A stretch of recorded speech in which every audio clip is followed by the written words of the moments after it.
Et l'histoire a montré que s'il y avait un régime révolutionnaire progressiste, c'était bien la monarchie marocaine. Parce que c'est la monarchie qui a assuré la stabilité. Et on a vu comment les autres régimes ont évolué. Voilà la première raison, ou le premier enjeu. Le deuxième enjeu, et là c'est un peu les militaires algériens. L'objectif des militaires algériens, le fait de créer une république au sud du Maroc, c'est de couper la profondeur stratégique du Maroc en Afrique. C'est-à-dire isoler le Maroc dans un empire qui a régné pendant plusieurs siècles. Voilà, il est réduit à un triangle coincé entre les Algériens et la mer. Donc l'objectif, c'est de déstabiliser le régime marocain et de couper cette profondeur stratégique en Afrique.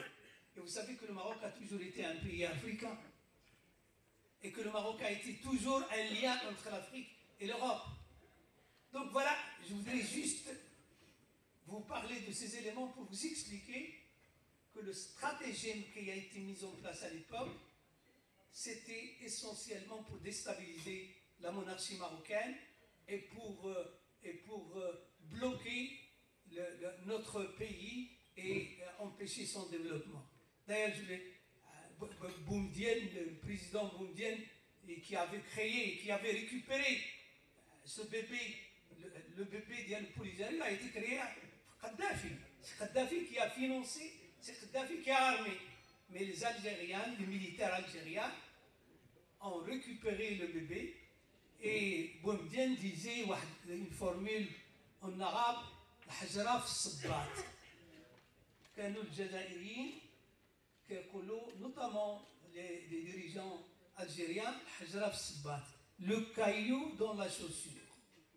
La question du Sahara, c'est comme un caillou dans la chaussure. Ça veut dire, si vous avez un caillou dans votre chaussure, vous aurez du mal à marcher. Malheureusement, le Maroc a marché, le Maroc s'est développé et on a vu la situation, comment elle a évolué dans d'autres